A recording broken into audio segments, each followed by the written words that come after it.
Hello बच्चों, अभी जो मैं क्वेश्चंस एक्सप्लेन करने वाला हूँ ये क्वेश्चंस मैंने आर डी शर्मा बुक से लिया हूँ और ये क्लास 9 का क्वेश्चंस है और चैप्टर्स का नाम है triangle.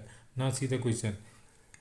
It is given that R T is equal to T S and angle 1 is equal to 2 angle 2 and angle 4 equal to 2 angle 3। Prove that, क्या प्रूव करना है कि ट्रायंगल आर बी टी मतलब R B T is congruent to triangle S A T. ये हमको congruent दिखाना है। ठीक है, तो क्या क्या गिवन है पहले हम उसको मेंशंस करते हैं। क्या है दैट इज़ गिवन, क्या है कि angle 1 is equal to 2 angle 2, ये लिखते हैं। That is angle 1 is equal to 2 angle 2 and angle 4 is equal to 2 angle 3 दिया हुआ है। ठीक है, तो यहाँ पे देखिए इस ट्रायंगल में ध्यान दीजिए कि angle 1 is equal to angle 4 लिख सकते हैं। क्यों? वर्टिकली ऑपोजिट एंगल, यस या नो? ये क्या हो गया? Vertically opposite angle. In place of angle 1 we have to write 2 angle 2, मतलब एंगल 1 की जगह 2 एंगल 2 लिख रहे हैं और एंगल 4 की जगह में 2 एंगल 3।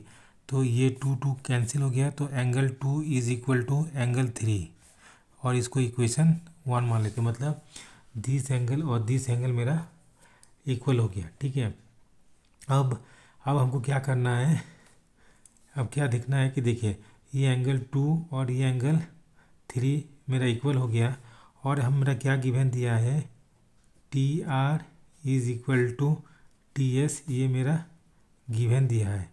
इसका मतलब क्या है कि जब मेरा साइड इक्वल होता है किसी भी ट्रायंगल्स का तो उसका ऑपोजिट एंगल्स इक्वल होता है। मतलब angle T R S is equal to angle T S R लिख सकते हैं, यस या नो? तो यहाँ पे देखिए जब एंगल, तो एंगल टी आर एस को क्या लिख सकते हैं, ये मान लीजिए एंगल हम 1 2 3 4 इसको हम 5 मानते हैं, इसको हम 6 मान लेते हैं। तो एंगल टी आर एस को क्या लिखेंगे, angle 5 plus angle 2 is equal to angle 3 plus angle 6 लिख सकते हैं इस एंगल को। ठीक है, अब मेरा एंगल 2 इक्वल टू एंगल 3 है, इसका मतलब क्या एंगल, तो angle 5 is equal to angle 6 हो गया। क्यों? क्योंकि angle 2 is equal to angle 3 मेरा गिवन दिया है।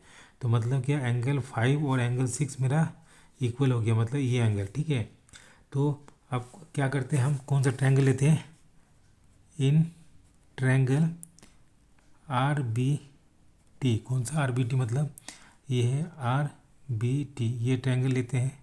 एंड ट्रायंगल कौन सा लेते हैं, एस ए टी, और एस ए टी मतलब ये ट्रायंगल एस ए टी ले लिए।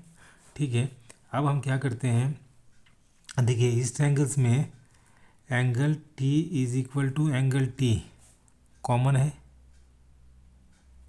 यस या नो? और क्या है, T R is equal to T S, ये मेरा क्या गिवन दिया हुआ है। और angle 5 is equal to angle 6, ये हम इक्वेशन 2 मान लेते हैं। फ्रॉम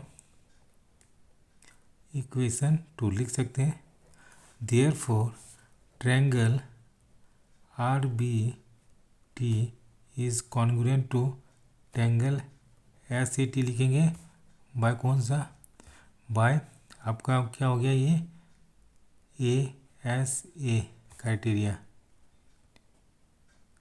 हो गया। Therefore R B T is congruent to triangle, यही क्या प्रूव करना था, R B T is congruent to triangle S A T. So this is the solution of this question. Thank you for watching this video and have a nice day.